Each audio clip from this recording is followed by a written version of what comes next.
If you've been watching my content for any period of time, you've probably seen me on shows like Fresh and Fit. The original reason why makeup became created, originally blush on the lips and on the eyes, is to mimic the way a woman looks when she's aroused. And the Whatever podcast. Money should never cost your fucking dignity. That's what I believe at the end of the day. And the people, undignifying. Your body, your naked body is the most intimate you could ever be with somebody other than physically doing the act with them. Both of these podcasts delve into the intricate world of modern dating. However, they've also garnered their fair share of controversy, with some people suggesting that they're not only harmful, but intentionally designed to make the women who participate on the panel look stupid. In fact, a recent New York Times article highlighted this trend. We're going to read from it here.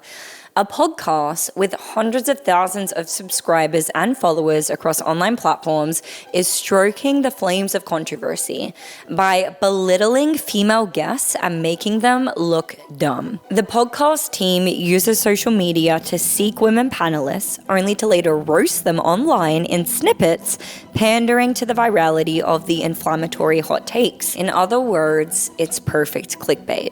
So listen, I understand why these podcasts stir up so much controversy. And yeah, I'll admit that these discussions can get pretty heated. If you're okay with old men, 50-year-olds, 6-year-olds jacking off to your fucking pictures, then what problem do you have? Are you serious? Am I in any way? Oh girl, I can't even fucking talk. But they're tackling some really significant issues, especially when it comes to the concerns and the perspectives of men. As a man, you have to bring something to the table for a woman to love you. Why the fuck does a red pill exist? Think about that for a second, guys. Why does it exist? Because guys started realizing, from the United States to France to Europe to all the different continents of the world, different countries in the world with different socioeconomic statuses, different rates of feminism, etc., we all started realizing,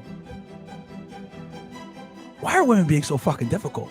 Okay, but in order for you to be a leader, you need to have people that are prepared to follow. And the fact of the matter is, you can be a fantastic leader, but because you have feminist propaganda, it is impossible for men to lead.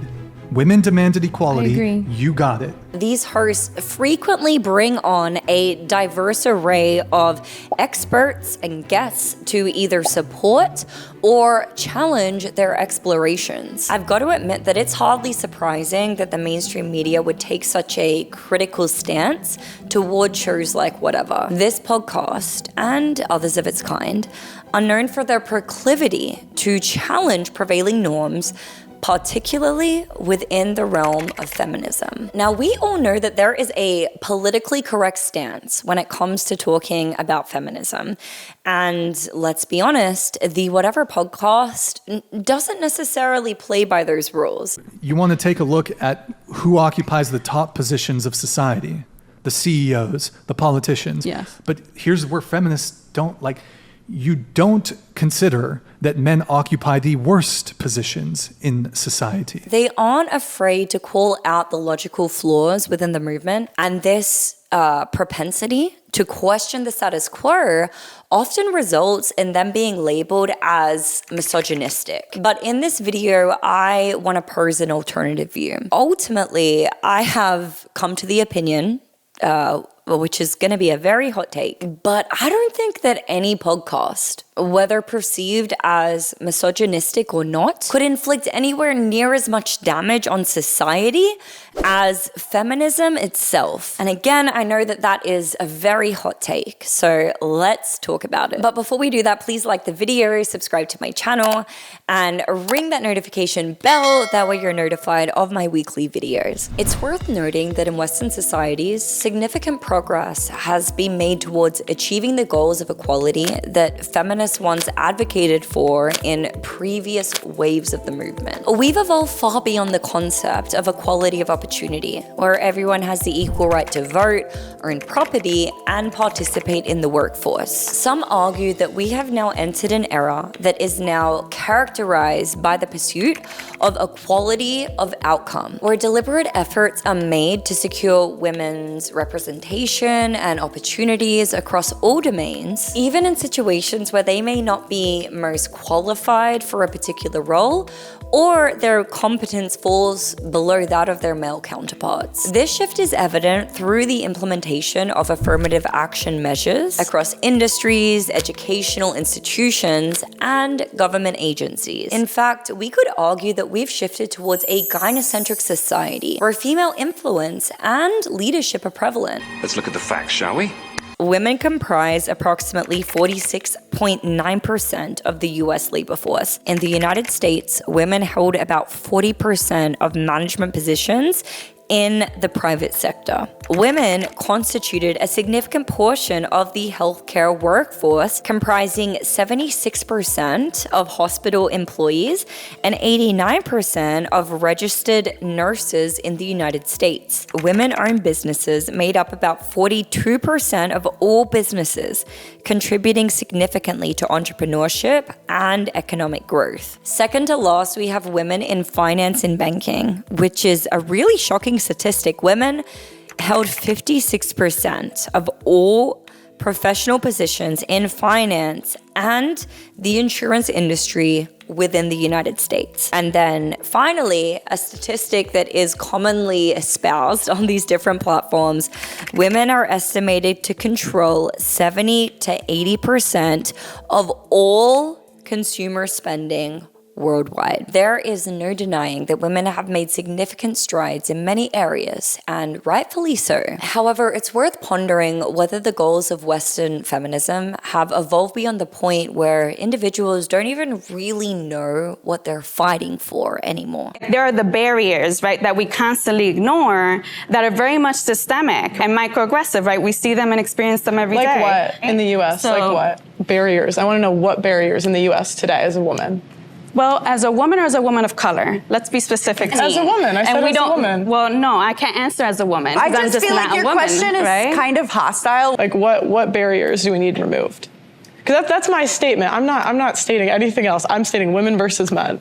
It's very silly. Like so what barrier? Why is it silly? The question is silly. So, yeah, but it's not a fair question. It's how is it not a fair question? In a world where women are actually excelling in education, careers, leadership positions, it is crucial to reevaluate and even challenge the direction of a movement as it evolves with changing times. If the argument of feminism is based on equality, then where would you consider us to be unequal in society right now based on the United States of America and where we currently are right now? I think in terms of, okay, what do you define as a right? Let's start there. Do you mean like pure constitutional rights? I think women and men have... Reproduction rights, men have it more. We can't just get our tubes tied.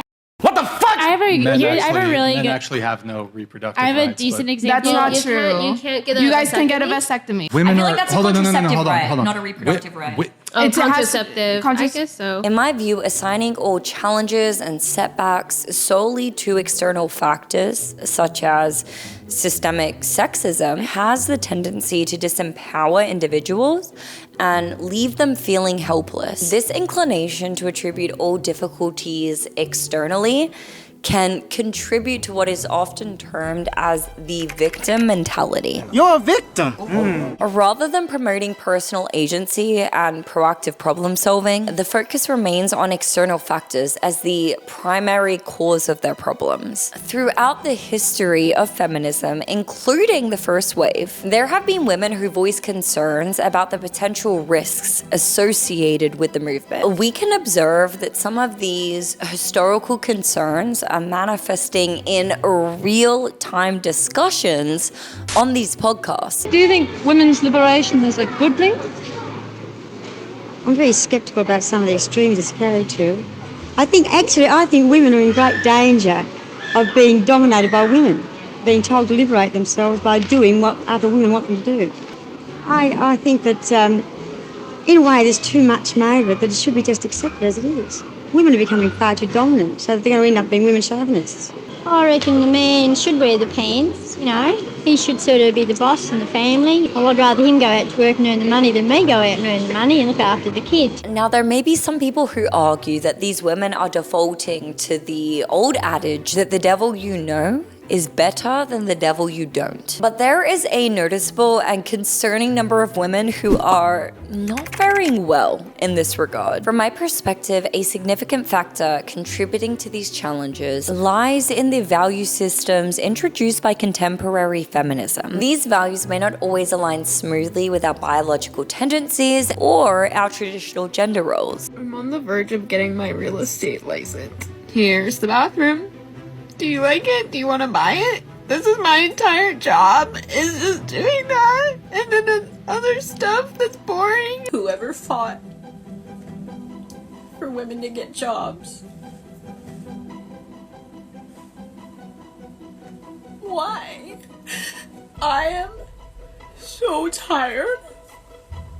I want to just put my feet up. It's not a recent development that feminism, at times, has been misused or misrepresented as justification for hatred towards men. Just kill any man that you see, like in the streets, like any swing chick, just kill him. This concern has been raised by prominent figures within the feminism movement, such as Emma Watson, who articulated these issues as far back as 2014. The more I've spoken about feminism, the more I have realized that fighting for women's rights has too often become synonymous with man-hating. If there is one thing I know for certain, it is that this has to stop. And for those who don't explicitly express hatred towards men, there remains a tendency to harbor disdain for the so-called patriarchy. When I say the patriarchy, what I mean is this.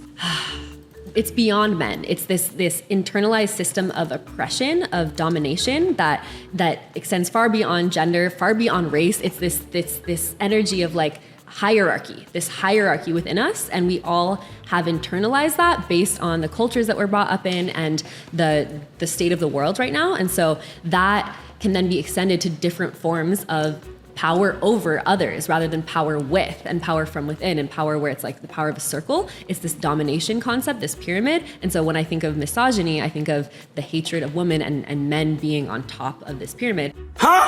Contrary to popular claims, it's really not accurate to deem all of these women as unintelligent or intentionally brought on to appear so. The process for recruiting panelists is usually conducted on various social media platforms. And unfortunately, in the geographical areas in which these podcasts are based, the selection often results in the typical mix of panelists that you all observe, namely OnlyFans girls, feminists, as well as women who may find difficulty in expressing their views concisely. Now, as a broad observation, echo chambers are prevalent among many groups, but their presence is particularly prevalent amongst certain online feminist and progressive communities. These spaces often function as hubs for ideological conformity, where contrary voices are suppressed and alternative perspectives often face censorship. It would not surprise me if the majority of these women have never even faced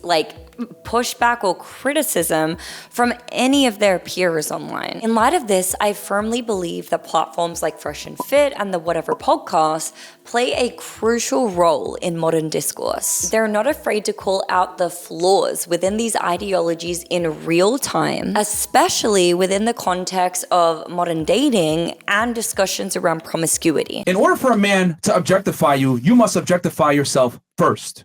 A man can't objectify you. Yeah. You must objectify yourself first. So if you put a certain light out, they're going to assume that. In other words, if you dress provocatively, men are going to act in such manner. That's just how it is. Which brings us to our next subject. The sexual revolution is intricately linked to many of the societal issues that we're now facing today, including the breakdown of the family unit, as well as the rising number of children being raised in single-parent households, particularly those without fathers. This movement has played a pivotal role in destigmatizing premarital sex, casual sexual encounters, and non-traditional relationships. I love giving my friends head.